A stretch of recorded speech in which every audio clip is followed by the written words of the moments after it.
Business is about solving problems. It's about meeting needs. It's about creating or producing or getting products or services that will meet definite needs in people's lives. So whatever it is that you do, choose to be the best there. It's when you've seen millions in your mind that you'll be able to recognize the opportunities that will bring the millions to your account. This is RichNation WBPT podcast, the #1 podcast in the world. We introduce you to the people and ideas, and we bring people together. Pastor Sam Adeyemi is a gospel preacher and motivational speaker. He is a dynamic teacher, success coach, leadership consultant, and pastor. His broadcasts, excellent leadership, and success power can be viewed on satellite channels all over the world. He is the senior pastor of Daystar Christian Center, Lagos, Nigeria, with over 40,000 in attendance on Sundays. He founded the Daystar Leadership Academy, DLA, which has graduated over 45,000 leaders dedicated to transforming Africa and the world. He holds a Master of Arts degree in Leadership Studies from the University of Exeter, UK, and a Doctor of Strategic Leadership, which he obtained from Regent University, Virginia, USA. He is married to Nikki Adeyemi, who co-pastors with him and ministers healing to women and children through the Real Woman International and the Love Home Orphanage. They are blessed with 3 children. Ladies and gentlemen, please welcome Pastor Sam Adeyemi. I hope you guys enjoy the wisdom and pursue your dreams. Enjoy. Entrepreneurs think differently. They see the world differently. Where people see emptiness, they see fullness. Okay, where people see scarcity, they see abundance. They see differently. What people call problems, they see as opportunities. So, this is what it does for them. They start with what they have, not what they don't have, because most people focus on what they don't have. This is the language most of the time. If I had this, I will do that. If I had this, that simply means you're focusing on what you don't have. While you think you don't have some things, or probably, yes, you know you don't have some things, there are some other things you have. If you're going to be an entrepreneur, you've got to focus on what you have and to start with it. Life is amazing. It will never leave you in the position where there is absolutely nothing around you that you can use to move to the next level of breakthrough. From the time that I have shifted my thinking to believe that, it's been amazing the way it has worked for me. Life will never leave you with nothing that you can step on, that you can move, that you can leverage to move to the next level of breakthrough. You've got to be proactive. You've got to be action-oriented. That's very important. For an entrepreneur, you've got to be a person of big vision. You use your imagination, and we're emphasizing on the use of your mind, and you're shifting your mindset. But listen, after you have gotten it in your mind, you have constructed it, you have acquired it, you have dreamed it, you have created it, take action. Or else your business will remain virtual. If you want to push things from your mind out into reality, you've got to take action. You've got to make that phone call. You've got to go where you need to go. More importantly, you need to meet people. You need people more than you need an office or equipment. You need customers. Talk to people. Engage people. Take action. Do something. Overcome the temptation to procrastinate. Do it. And do it now. Along with that, I'm going to encourage, as an entrepreneur, cultivate your selling skills. Cultivate your selling skills. Because that's what business is about. Selling. Yes.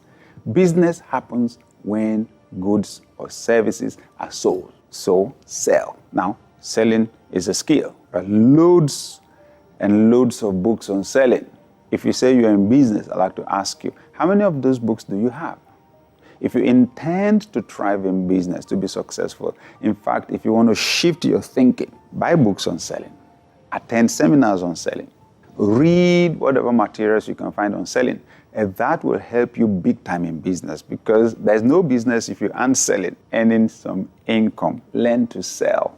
It's a skill. When I began to study on selling, I was surprised to read of some of the principles of selling. For example, I found out one of the most important skills you need for selling is listening. Wow. I thought selling was about talking and persuading someone to buy.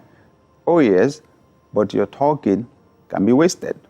Your talking can be ineffective if what you're saying does not have something to do directly with the need of your customer. If you will ask questions and let them do the talking, and you do good listening.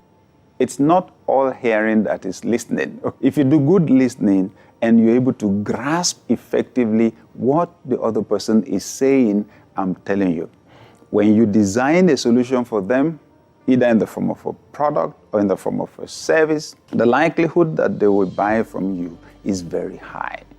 Listening is one of the major keys of successful entrepreneurs. I'm simply saying that for you to sell effectively, you've got to learn. When you take action, you've also got to learn to be persistent. One thing is predictable. You will not always achieve success the first time you make an attempt. It's the way it works. So you've got to learn to be persistent. That is, to do it again and again and again and again until it works out. It's just the way our world works.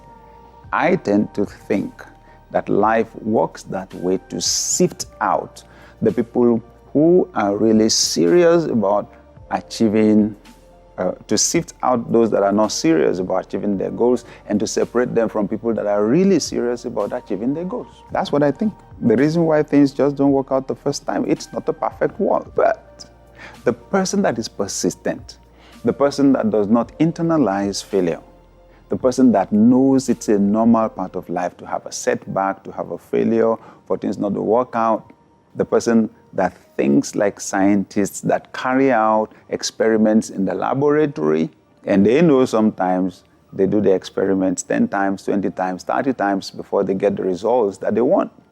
The person that thinks that way will likely succeed in business. You've got to learn to be persistent.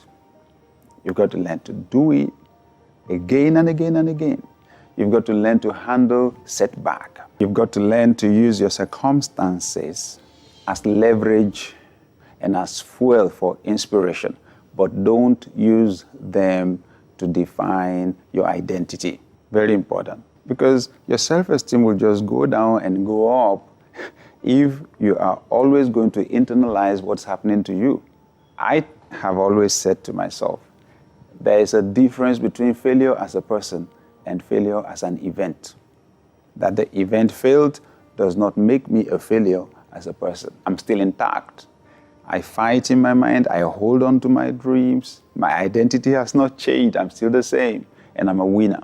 So with that, you can maintain a healthy self-esteem and you can handle rejection better, because rejection is a normal part of the business process. If you're going to succeed as an entrepreneur, you cannot afford to be the person who gives up when things don't work out just after one attempt. You can't afford. If you want to be a big-time player, I've seen entrepreneurs work on projects for 5 years before they came to fruition, 10 years sometimes, even more. Be willing to work hard.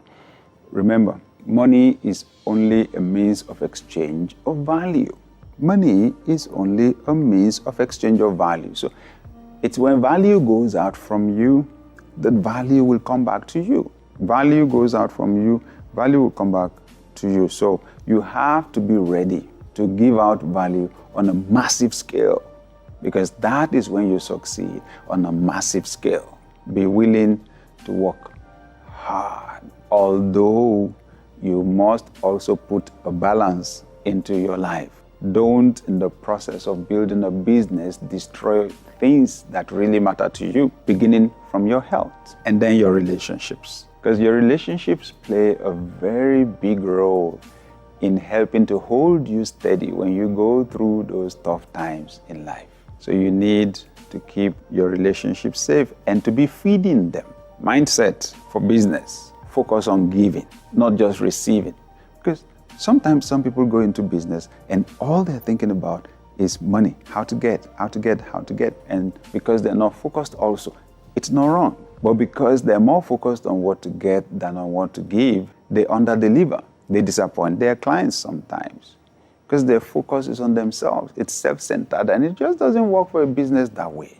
You've got to be generous in your mind. So when it comes to satisfying the needs of your customers, give it your best shot. over-deliver each time, every single time. Over-deliver, very important. Make your customers happy. There is competition out there. There is competition out there. You are not the only one playing in the market. If you don't treat your customers well, you don't meet their expectations, they have options. But if you over-deliver every single time, they'll be stuck with you. I'm serious. You surprise them. You add to your service what they did not even ask for. That's the way to go about it. Work hard, focus on service, focus on giving, because if value goes from you, value is going to come back to you. Plan for your business to survive you. You know, one of the things we have said is the need for you to have a big vision. Let that big vision include the fact that the business can run when you are not there. You see, this thing divides businesses into different categories. If you're not working only for survival, if you're doing the job well, your customers are happy, they're recommending you, word of mouth is working for you, your clientele will increase, the demands will increase for your products and your services. This is a very tricky part to business. Don't get carried away. Don't use that as license to disappoint your customers because there are new people coming anyway. No, you need to change something about the business. Perhaps you're the only one in the business at the moment. That's how many businesses start. A lot of businesses. So, but once you find out your capacity as an individual is way below what is required to satisfy all the needs, to meet all the requirements, you need to employ people. This is very important. You need to bring people in, and to bring them in and to maximize the potentials that they bring, you need to structure your organization. Now you need to build systems in your organization. That ability to build systems separates the millionaires from the small-time players. You want to understand systems? Just think about the human body. It runs on systems. The reproductive system, the nervous system, excretory system, the respiratory system. That's the way it works. And a system is a group of parts that carry out the same function. So in an organization, you need to break the job down. This is finance. This is production. This is sales and marketing. So when you bring people in, you assign them based on their area of expertise. My, oh my, the principle of synergy comes in. Two people would produce a whole lot more results than the sum of what they would have produced separately. It's amazing. So when you have 2 people, 3 people, 4 people in your organization, it's increasing the capacity of your organization to succeed phenomenally. But you know what? That will require a new set of skills from you as the business owner. Oh yeah? Management and leadership skills. You'll need to be able to read data and to interpret them, because they will give you the indicators to what is happening and what is working and what is not working well in the system. Yep. So you need to know how to run a meeting. You need to know how to do a budget and how to execute it. You need to know how to delegate to people. Management and leadership skills. Now, you need to know how to create and how to maintain an organizational culture. So your skill sets need to change. You're not the one running all over the place now. You are overseeing the system from a strategic point of view. Because in your mind, your imagination, that is where your business grows. I encourage you to learn, practice the process of building systems. Have a vision to build systems so that your organization can run when you go on vacation. And perhaps someday, if you ever have to leave your business, it can actually survive you. What we believe is what we become. So you've got to shift your belief system. You've got to believe that you are as good as anybody else.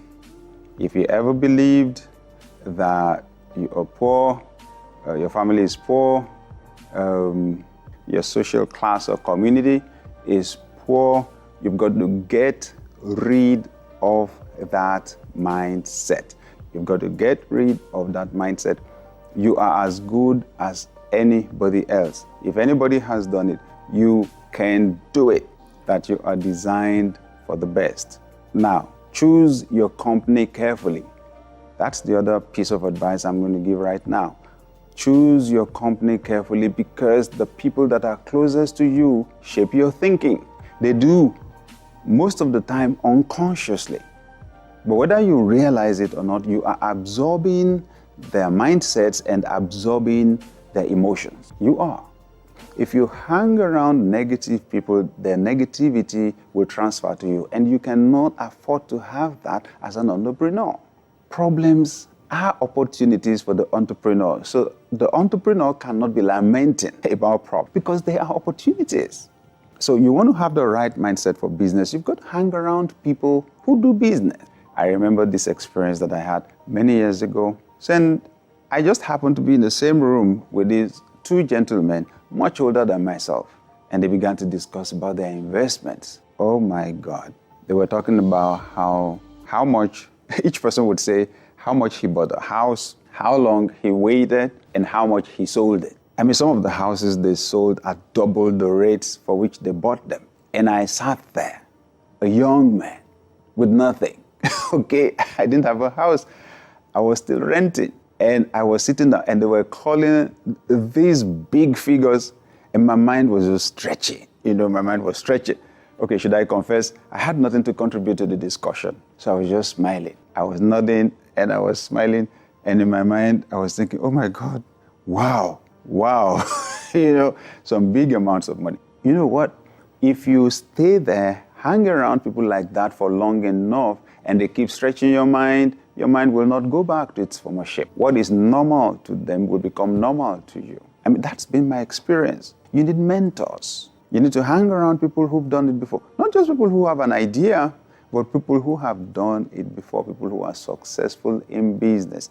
You need to hang around them. I know that for many of us, we find it daunting. We find it intimidating to approach wealthy people.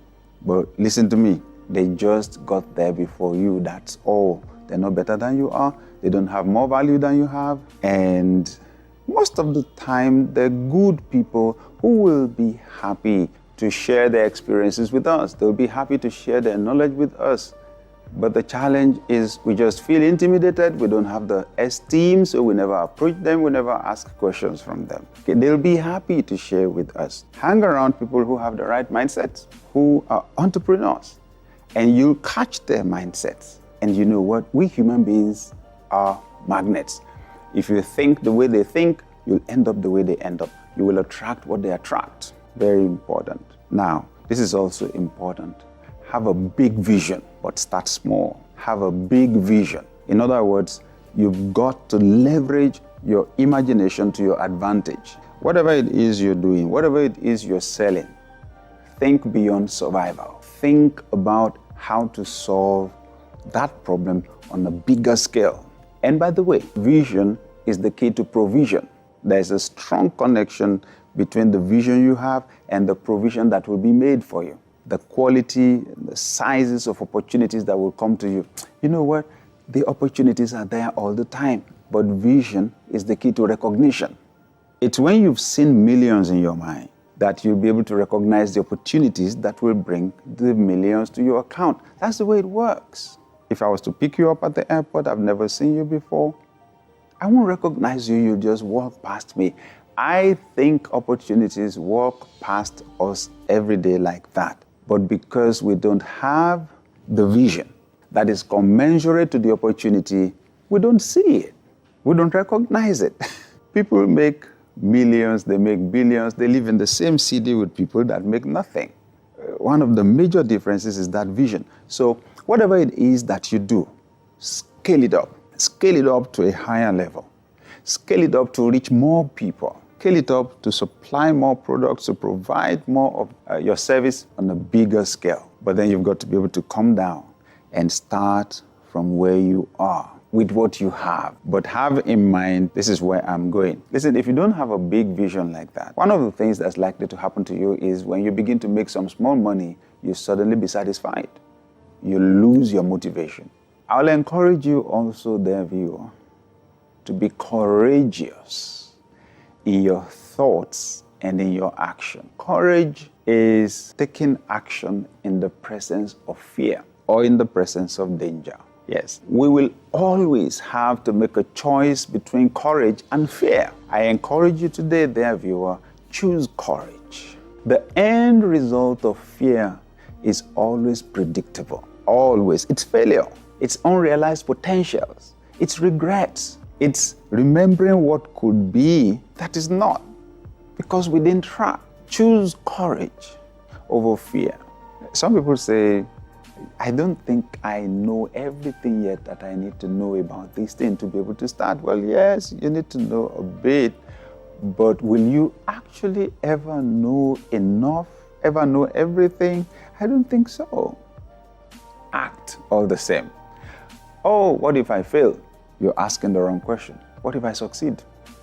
That's the right question. What if I succeed? What if it works out? The amazing thing is you take some bold steps and sometimes the results that you get are beyond commensurate to the effort that you made. Ask the average person that is successful, especially the entrepreneur, that when you take bold action, a lot of the time the results that you get are way beyond the capacity of the effort that you made. So take action, be courageous, do what you've got to do. You won't die. Make that phone call. You need to do a lot of them as an entrepreneur. And some people sometimes know, that the phone call is a difficult one. Maybe they have to tell somebody no, so they dilly-dally. They procrastinate, they slow down. They don't want to give the bad news, but they know they don't have a choice but to give the bad news. Make that phone call. Or sometimes it's that we're about to make a request and we are afraid that we will hear no.